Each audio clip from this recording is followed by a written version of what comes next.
Hello, this is Jack from John Stuart Mill Society. Um, as if you listen to my first recording about the purpose of the channel, you have an idea of what I'm about to talk about. I've decided to break down John Stuart Mill's book on liberty. Um, I've read it before, and I've marked out some very interesting parts of the book, and so I've decided to tackle each section that I've felt was very important to cover, and I'm going to tackle them one at a time. So the first one I'd like to tackle, in case anybody would like to follow along with their book, it is on page 14 of On Liberty, which is John Stuart Mill's 1859 book, which is amazing. The language is a little formal and old, so I'm going to break it down in modern day language. But I'll start with the actual writing itself. So this is what John Stuart Mill wrote.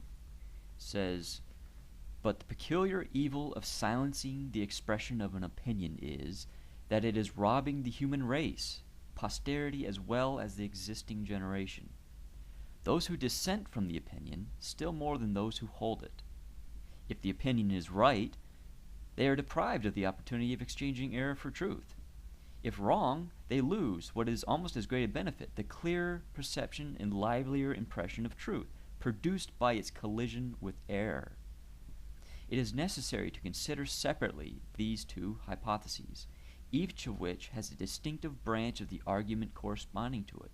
We can never be sure that the opinion we are endeavoring to stifle is a false opinion. And if we were sure, stifling it would be an evil still."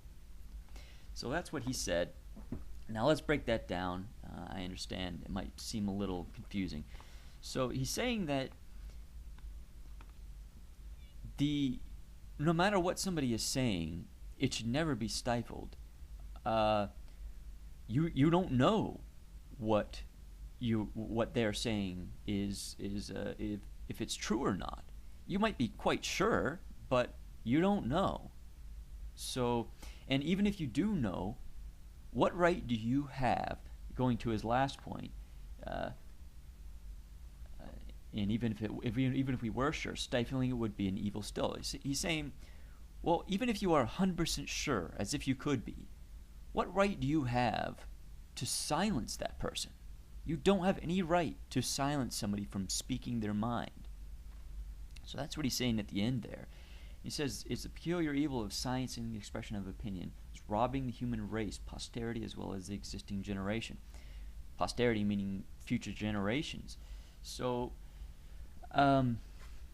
he describes why it's just never okay to silence someone. He says, if the opinion is right, we are deprived of the opportunity of exchanging error for truth. So, in other words, you're sure that the opinion that you're silencing is wrong. Well, if that opinion is in fact right, then you would want to exchange your false opinion for the correct opinion, but you're silencing it. So you're not only are you robbing, as Mill says, the existing generation, but posterity. You're robbing the existing generation from hearing this opinion, which is true, and allowing them to exchange their false opinion for truth. But you're also robbing future generations because you're silencing this person from speaking their mind, allowing their mind to be written down in a book or spoken on television or something like that.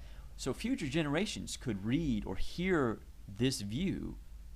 You're robbing them of that. So that's if their view is right. But even if it's wrong, he says, if wrong, they lose what is almost as great a benefit, the clearer perception and livelier impression of truth produced by its collision with error. In other words, even if you are correct, you get a stronger sense and a clear perception of that that truth being in fact true when you collide it with another opinion which is false. How can you be so sure of your true opinion unless you collide your opinion with another opinion that is the false opinion, and your opinion comes out on top as being the true opinion? Now you have this stronger sense that your opinion isn't just some preconceived idea, it's actually been tested and found truthful. That's what he means by that. So that's just one section of John Stuart Mill. There's only but a paragraph, but all that is incredibly important. I'll be doing more of these in the future. I have tons marked out to discuss, but I welcome comments. I welcome criticism. That's the purpose of this channel, to provide these views, but also to accept criticism, and any sort of view is welcome here. So please let me know if you think there's something wrong with this, or if you like it. And subscribing would be cool as well. So thank you.